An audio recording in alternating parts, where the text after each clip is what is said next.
برادران ملت اسلامی، السلام علیکم ورحمۃ اللہ وبرکاتہ۔ الحمد للہ الحنان المنان الذي خلق الإنسان وعلمه البيان، والصلاة والسلام على رسوله سيد الإنس والجان وعلى آله وأصحابه ذوي الخير والإحسان، أما بعد فأعوذ بالله من الشيطان الرجيم، بسم الله الرحمن الرحيم، وكذلك جعلنا لكل نبي عدوا شياطين الإنس والجن يوحي بعضهم إلى بعض زخرف القول غرورا، صدق الله مولانا العظیم۔ بارگاہ رسالت معاب صلی اللہ علیہ وسلم میں درود پاک کا ہدیہ پیش کریں۔ اللہم صلی علی سیدنا و مولانا محمد معدن الجود والکرم وآلہ واصحابہ الکرام وابنہ الکریم وبارک وسلم صلاة دائمة سرمدا ابدا۔ قرآن عظیم میں اللہ تعالیٰ یوں ارشاد فرماتا ہے، اسی طرح ہم نے ہر نبی کے ساتھ ایک دشمن پیدا کیا ہے، شیاطین الانس والجن، انسان اور جنات میں سے شیاطین۔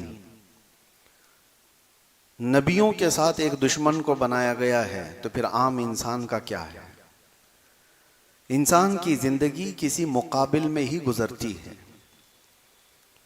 یعنی خیر اور شر دونوں اس زمین پر موجود ہیں۔ جتنے بھی اولیاء کاملین، صحابہ، تابعین، جن کی بھی زندگیاں آپ دیکھیں، ان کے کرامات، ان کی اچھائیاں، ان کی فضیلتیں سب آپ بیان کرتے ہیں، سنتے ہیں، لیکن ساتھ ہی ان کی زندگی میں کوئی ایک تھریڈ رہتا ہی ہے، ایک دشمن کوئی رہتا ہے۔ اس کی وجہ کیا ہے؟ سارے نبیوں کے ساتھ اللہ تعالیٰ فرماتا ہے ہم نے ایک دشمن پیدا کیا ہے۔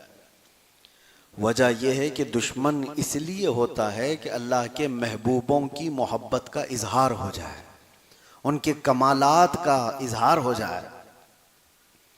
مثال کے طور پر سیدنا ابراہیم خلیل اللہ علیہ السلام، یہ خلیل ہیں اللہ کے، برگزیدہ پیغمبر ہیں، جلیل القدر نبی ہیں، اور آپ اللہ تعالیٰ کے محبوب نبیوں میں سے ہیں، لیکن آپ کے ساتھ جو ہوا، آپ کو آگ میں ڈالا گیا۔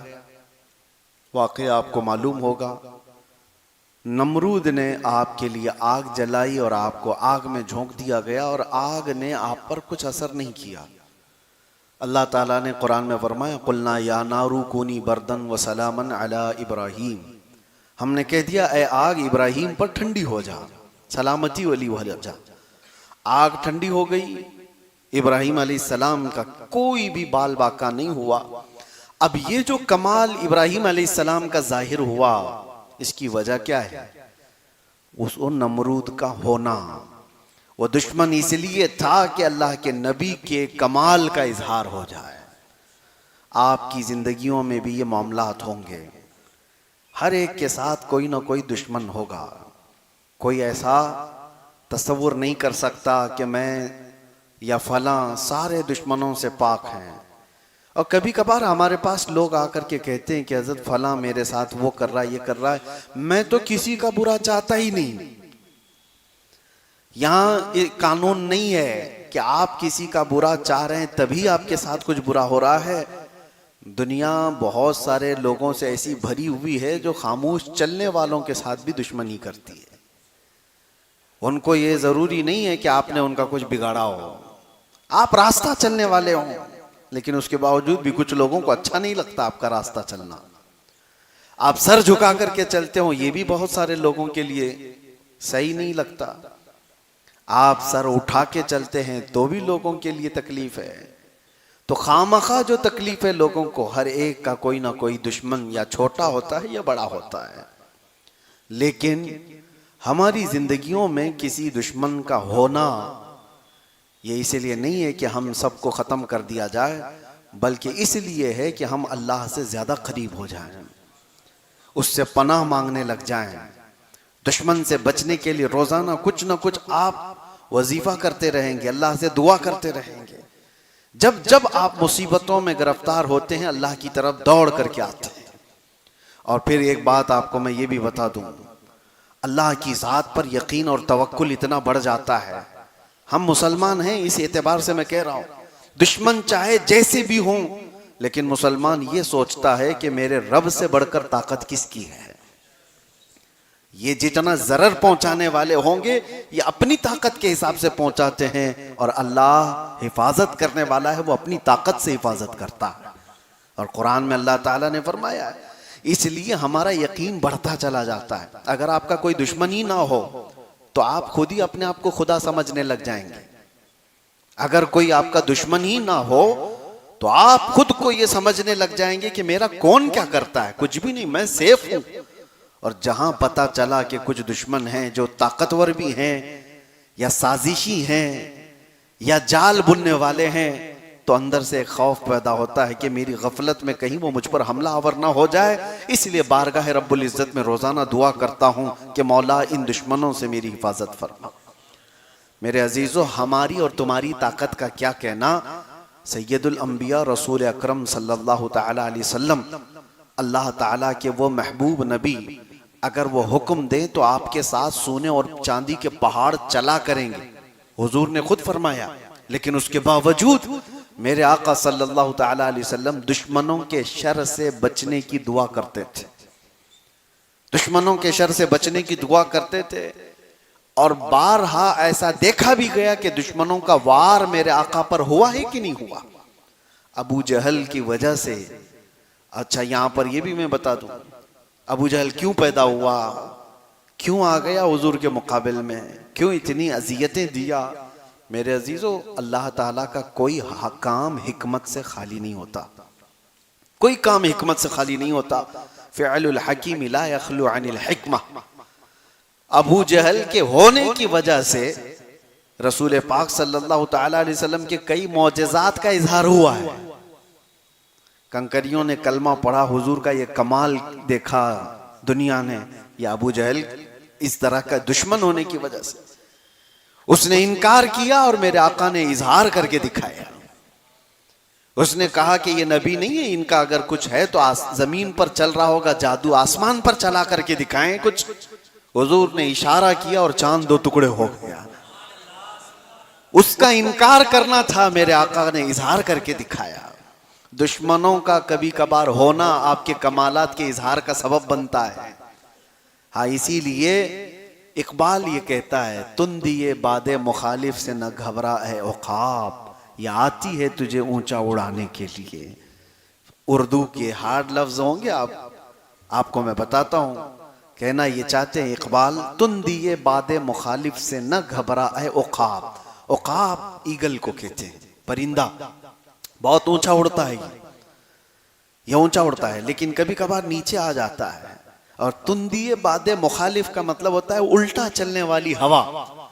کبھی مخالف سمت سے ہوا تیز چلنے لگ جائے تو عقاب کو مشکل ہو جاتا ہے کہ اگر ہوا ادھر سے آ رہی ہے اور یہ اڑ ادھر سے رہا ہے. تو اقبال یہ کہتے ہیں ایسی مخالف سمت سے آنے والی ہوا سے مت گھبرائے عقاب. عقاب کیا کرتا ہے اس وقت, ہوا اگر تیزی سے مخالف سمت سے آئے تو وہ ہوا کا مقابلہ کرنے کے لیے اس میں گھس نہیں جاتا, بلکہ اوپر جاتا ہے جہاں سے ہوا نہیں آ رہی ہو.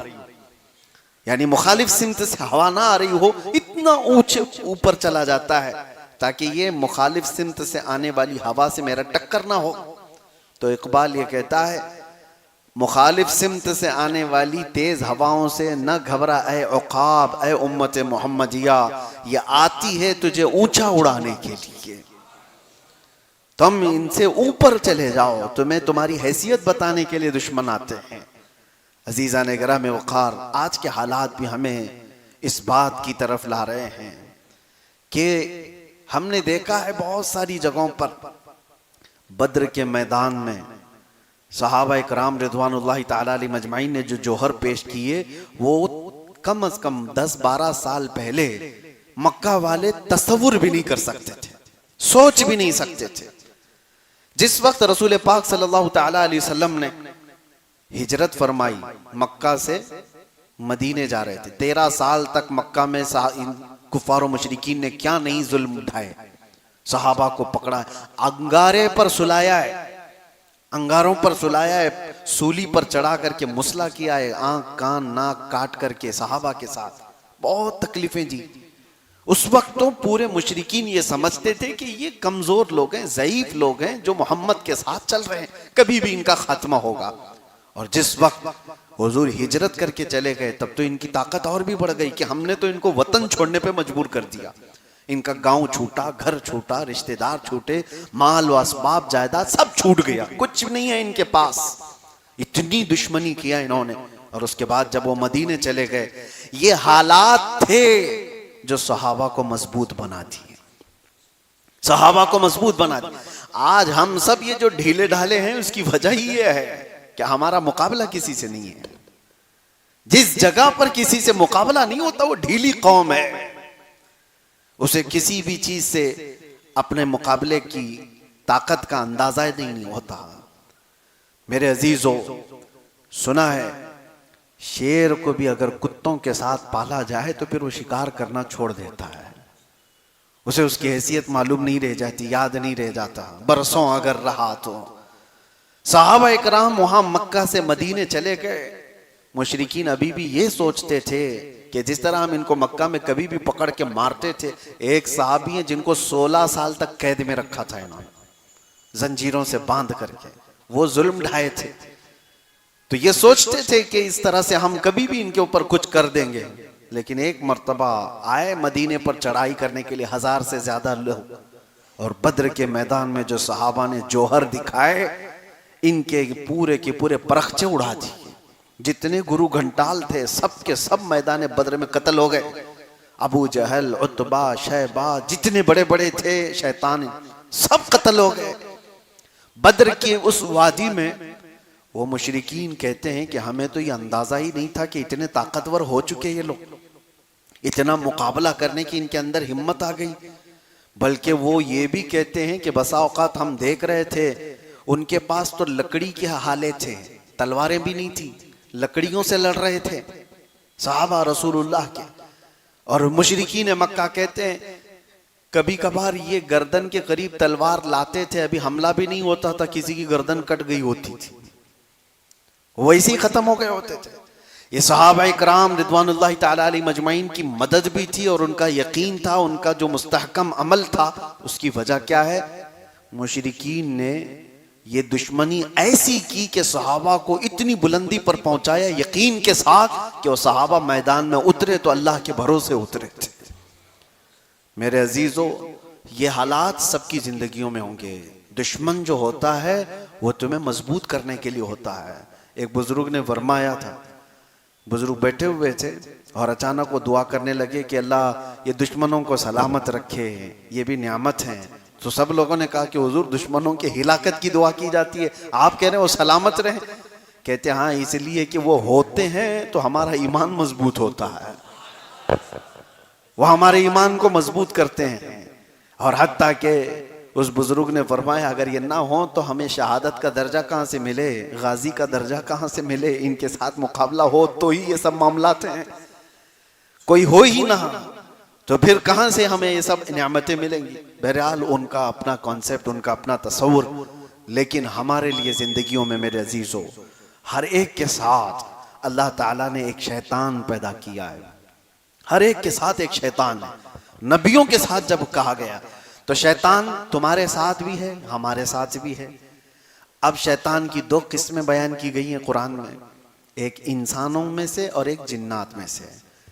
اور آپ نے سورہ ناس میں پڑھا ہوگا آخری آیتیں جو ہے الذی یوسوس فی صدور الناس من الجنۃ والناس، اس شیطان سے اللہ کی پناہ جو لوگوں کے سینوں میں دلوں میں وسوسے پیدا کرتا ہے، وہ کون ہے؟ من الجنۃ والناس، جنات میں سے اور انسانوں میں سے۔ اور اسی طرح بھی میں نے جو آیت پڑھی اللہ فرماتا ہے وَكَذَلِكَ جَعَلْنَا لِكُلِّ نَبِيٍّ عَدُوًّا شَيَاطِينَ الْإِنسِ وَالْجِنِّ، ہم نے ہر نبی کے ساتھ ایک دشمن پیدا کیا، انسانوں میں سے اور جنات میں سے ایک شیطان۔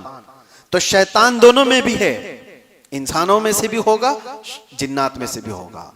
بہت سارے لوگ یہ تصور کر کے بیٹھے رہتے ہیں شیطان کا مطلب 2 بڑے سینگ والا ہوگا، بکرے کی منڈی والا ہوگا، لمبے بالوں والا ہوگا۔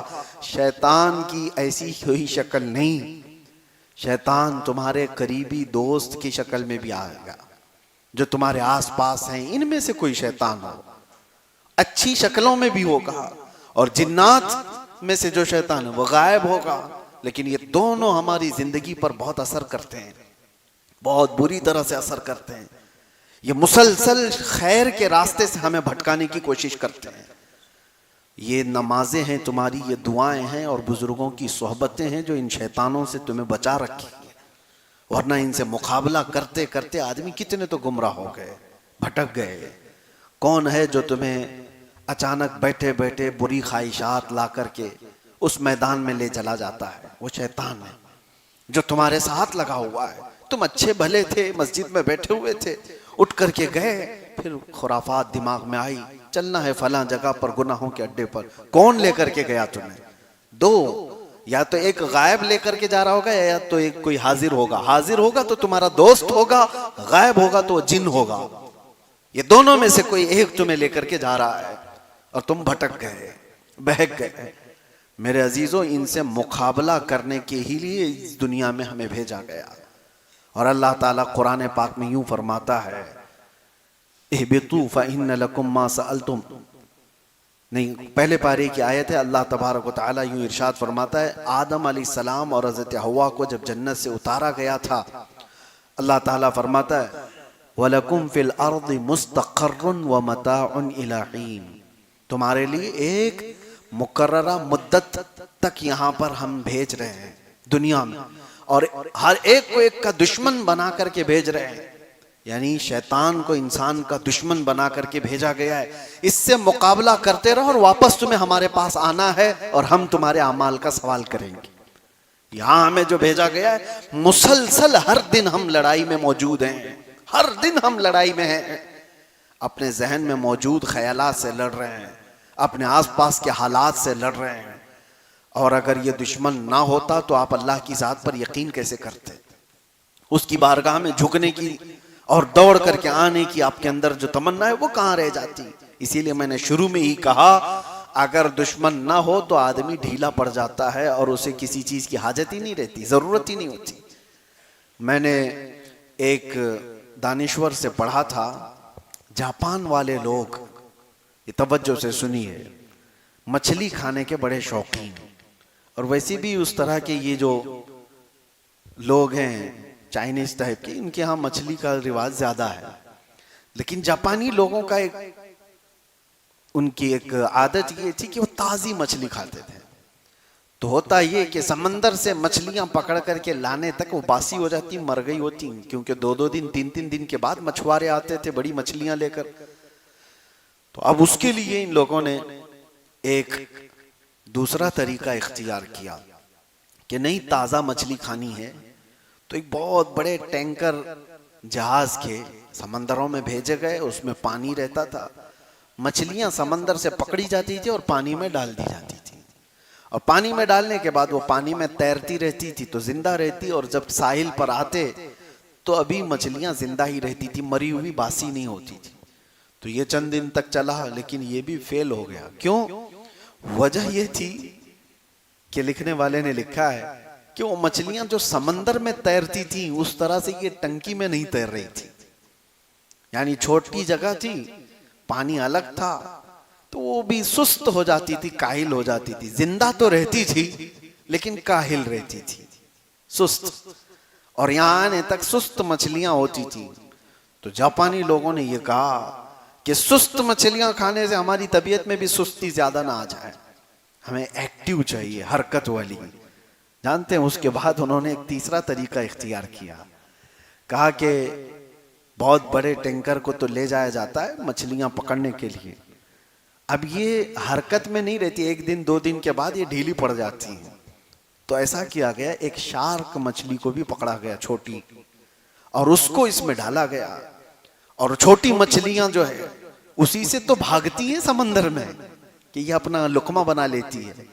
تو یہ شارک مچھلی ان کو دوڑاتی رہتی، جتنے کھا لی، اور جتنے بچ گئے وہ ساحل پر آنے تک بالکل ایکٹیو حرکت والی مچھلیاں ہوتی تھی، ان کو لے کر کے جاپانی لوگ کھایا کرتے تھے۔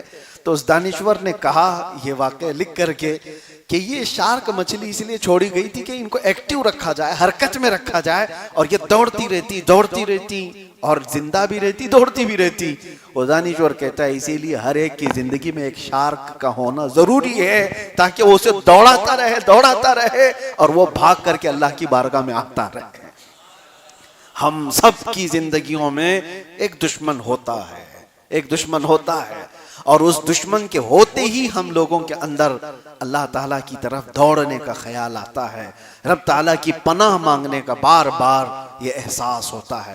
آپ خود اپنی زندگیوں میں محسوس کرتے ہوں گے، ہم جس کے پاس بھی جاتے ہیں، کسی سے ملاقات کیا، کسی کے گھر میں گیا، سب سے پہلے وہ دعا کی درخواستیں کرتے ہیں۔ کیوں میاں؟ آپ خود بھی تو دعا کرتے ہیں، ہمیں دعا کی درخواست کیوں کرتے ہیں؟ اور پھر اگر تفصیل سے کہیں گے تو یہی کہیں گے کہ حضرت فلاں معاملات میں بہت گھر گیا ہوں، لوگوں کی نظر بہت ہے، آپ دعا کریں اللہ بری نظر سے بچائے۔ یہ کامن دعا ہے، سب کے لیے ہے، یعنی سب کو احساس ہے کہ کچھ لوگوں کی بری نظر ہے۔ بری نظر کا یہ تمہارے اندر جو احساس آیا، یہی احساس تمہیں اللہ کی بارگاہ میں پناہ مانگنے پر لے آتا ہے، اللہ کے قریب ہو جاتے ہو، اور اسی وجہ سے اللہ تعالیٰ نے بھی تمہیں مایوس نہیں کیا۔ قرآن میں اللہ فرماتا ہے فَلَا تَخْشَوْهُمْ وَخْشَوْنِي، ان سے مت ڈرو، مجھ سے ڈرتے رہو۔ لیکن ہے کہ اللہ کے پاس تو آؤ، دشمن تو ہیں تمہارے لیکن ڈرو مت۔ اللہ فرماتا ہے میرے دربار میں آؤ، اور اللہ نے 2 سورتیں اتاری، قُلْ أَعُوذُ بِرَبِّ الْفَلَقِ اور قُلْ أَعُوذُ بِرَبِّ النَّاسِ۔ میرے آقا صلی اللہ تعالیٰ علیہ وسلم پر جادو کیا گیا تھا، پتہ ہے آپ کو؟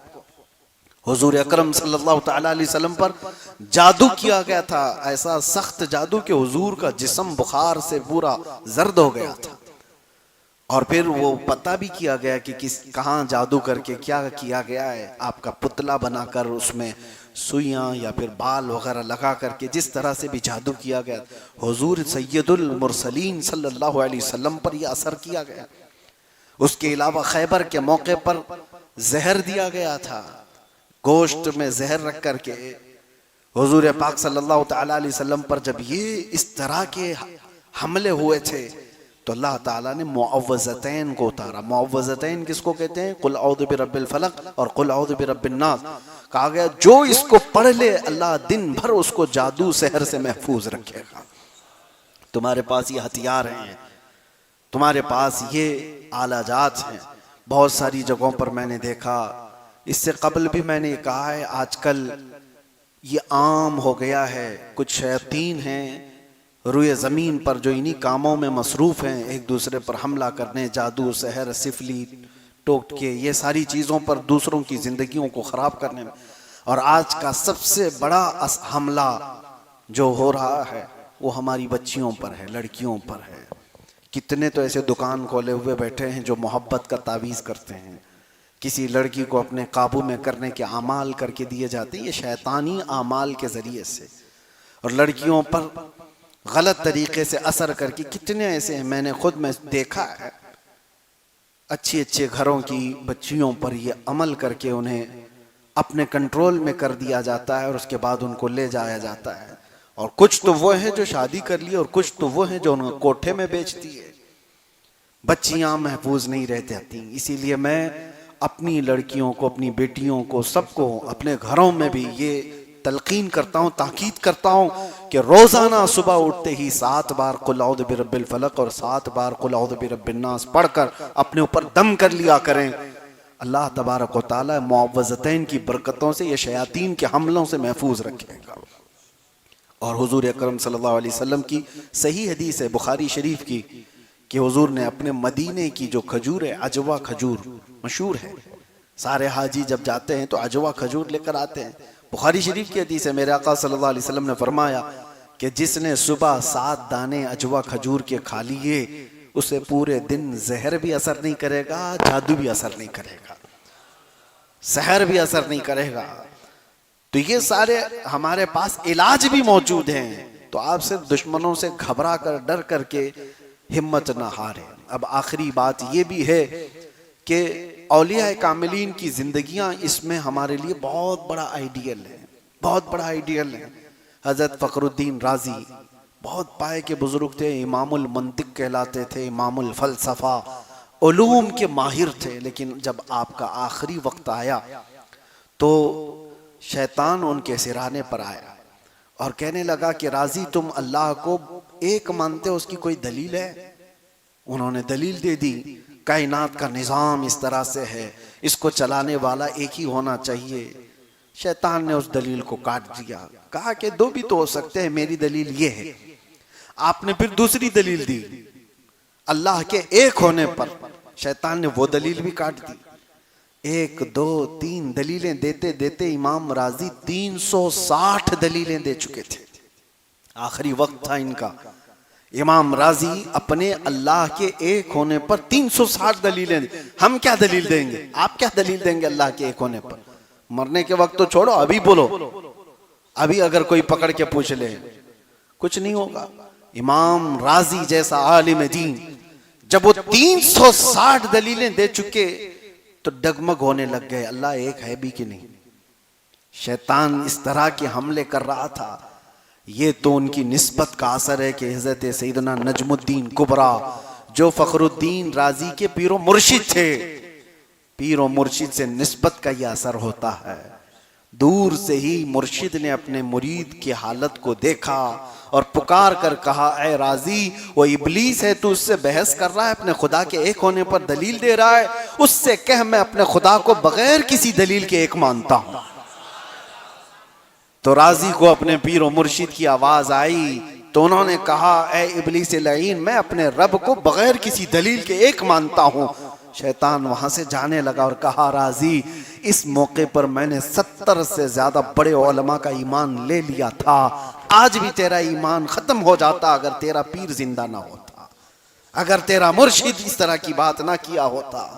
عزیزان گرام وقار، اولیاء کاملین ان کے ساتھ بھی یہ معاملات ہوئے، حملے ہوئے شیاطین کے، لیکن کچھ چیزیں ایسی ہیں جو بچا لے جاتی ہیں۔ ہمیشہ علم ہی نہیں، بعض اوقات بزرگوں کی صحبت اور ان کی نسبت ہماری حفاظت کرتی ہے۔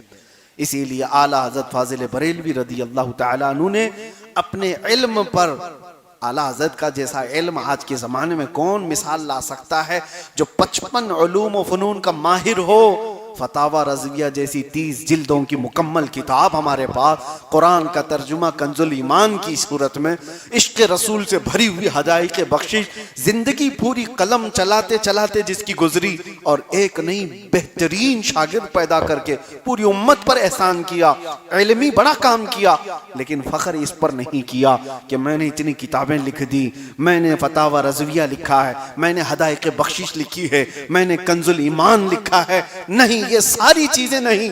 بارگاہ مصطفیٰ صلی اللہ تعالیٰ علیہ وسلم میں جب پیش ہونا ہوا تھا حضور کی بارگاہ میں، تو اعلیٰ حضرت یوں کہتے ہیں، یا رسول اللہ تیری سرکار میں لاتا ہے رضا اس کو شفیع جو میرا غوث ہے اور لاڈلا بیٹا تیرا۔ اور اپنی نسبت پہ فخر کیسے کرتے ہیں، کیا دبے جس پہ حمایت کا ہو پنجہ تیرا، شیر کو خطرے میں لاتا نہیں کتا تیرا۔ غوث پاک کی طرف نسبت کرتے ہوئے وہ کہتے ہیں، آپ کا یہ کتا ہے، اس کو کوئی دنیا کا شیر بھی دبا نہیں سکتا۔ غوث پاک کے دربار کی نسبت پر فخر کیا، یہ نہیں کہا کہ میں بہت بڑا عالم دین ہوں، بہت بڑا فقیہ ہوں، مجھے کون کیا ہرا سکتا ہے، بلکہ یوں کہا غوث پاک کے دربار کا کتا ہے، اسے دنیا کا کوئی شیر بھی دبا نہیں سکتا۔ ہمارے لیے بھی میرے عزیزوں چند چیزیں ضروری ہیں، آپ کو نسبتوں کی بھی ضرورت ہے اور اپنے عمل کی بھی ضرورت ہے۔ آپ کے اپنے وظیفے، اپنی دعائیں، اپنے اعمال اور عبادتیں، اور ساتھ ہی کسی مرشد کامل کی اور بزرگوں کے سلسلۃ الذہب کی نسبت کی ضرورت ہے۔ یہ دو چیزیں ہوں گی، انشاءاللہ ہر طرح کے دشمنوں کے وار سے آپ دنیا میں محفوظ رہیں گے، انشاءاللہ ہر طرح کے وار سے محفوظ رہیں گے۔ اللہ تبارک و تعالی ہم سب کو شیاطین انس و شیاطین جن کی ہر حملہ سے حفاظت فرمائے، ان کے تمام وار سے ہماری حفاظت فرمائے۔ رب قدیر اس دنیا سے جانے تک ہمارا ایمان سلامت رکھے اور بارگاہ رب العزت میں ہمیں ایمان کے ساتھ اٹھائے۔ وآخر دعوانا الحمدللہ رب العالمین۔ السلام علیکم۔